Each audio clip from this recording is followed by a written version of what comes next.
Welcome to another video.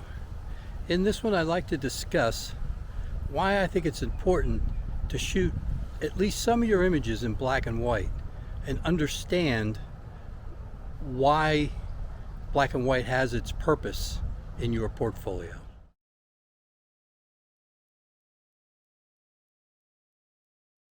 I know I mentioned in a previous video or two that when I started out I was on a Pentax K1000 and I primarily shot Kodak T-Max 100 film for a long time. It wasn't until I got a digital camera that I started shooting more color. But I originally had to shoot film, had to learn the darkroom, had to understand the tonal ranges that you get from a black and white image that you might not necessarily get from a color image. So I'd like to discuss a few of the things that black and white can aid you in becoming a better photographer. Number one, and I realize that some people will say this when it pertains to lenses as well, or manual focus lenses in particular. When you shoot black and white, a lot of times it forces you to slow down a little bit.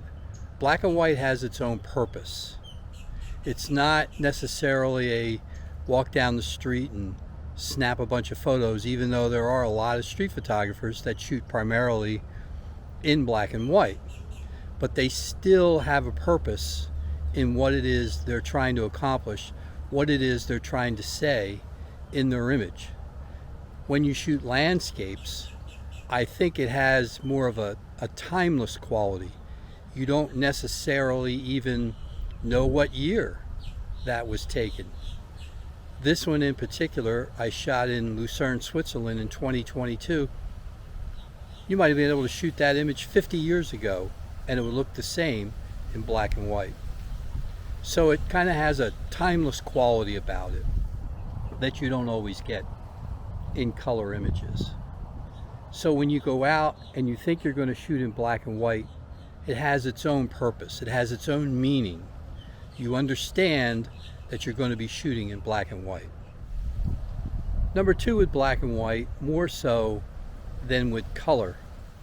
With black and white, you look more for textures, reflections, geometry, shapes. You're more in its environment than you might not be when you shoot in color. Black and white definitely lends itself more to those type of images. You look more for texture, and it's very important in black and white. With black and white, it forces you to pay attention to light a lot more careful than maybe color.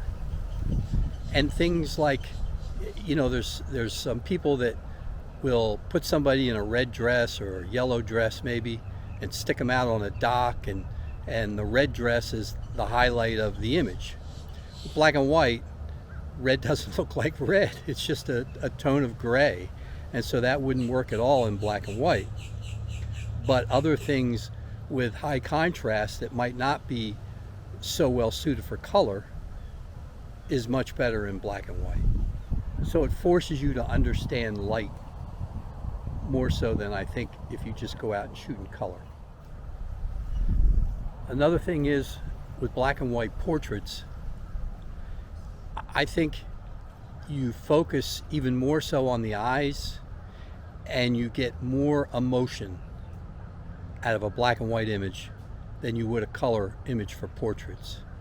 Pretty much all my portraits are in black and white now.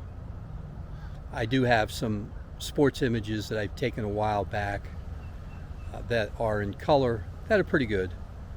But I think in particular, people that you know and people that you want to show in their best light, black and white, at least for me, in my opinion, just works better.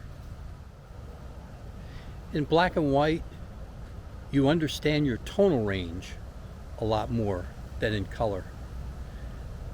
Where that comes from is Ansel Adams' zone system. So if you have never heard of Ansel Adams, which if you're a photographer I find it hard to believe, maybe you've heard of him but you've never really gone and discovered his works, and maybe read a book or watched a video, whatever, on the zone system. In that, it essentially goes from 0 to 10, from your white to your dark, and you figure out where all your tonal ranges are in between 0 and 10. And it will then help you even in your color photography later on, because you'll start to see things a little bit differently over time. It's not going to be the first time out. It's going to might take you several years, but eventually you'll start to visualize things with different tonal ranges, even in color. But black and white is where you're going to learn that. So go check out Ansel Adams if you haven't already. Check out Ruth Bernhard. There's plenty of people that shoot some wonderful images, even current day, in black and white. Even if you want to shoot high contrast, if you understand your tonal ranges, you'll be far better off for it. Another tip: it doesn't matter whether it's color or black and white. Don't go into Lightroom or Photoshop, whatever, and over process your images, especially in black and white. Now again, you might be shooting high contrast, that's one thing, but don't try to overdo it. Let the story, let the scene speak for itself. You can go in and do a little bit of tweaking, but don't overdo it. And last tip, this applies to color as well as black and white, but I think maybe a little more so in black and white. Change your point of view. Get above your subject, get below your subject, side to side. Try to find those shapes, those angles, again, those textures, reflections, whatever it is. Try to really accentuate them in black and white. And that as well will help you with your regular photography, even in your color photography, because you'll start to see things hopefully in a little bit different way. But really change your point of view, change your angles, more so with black and white.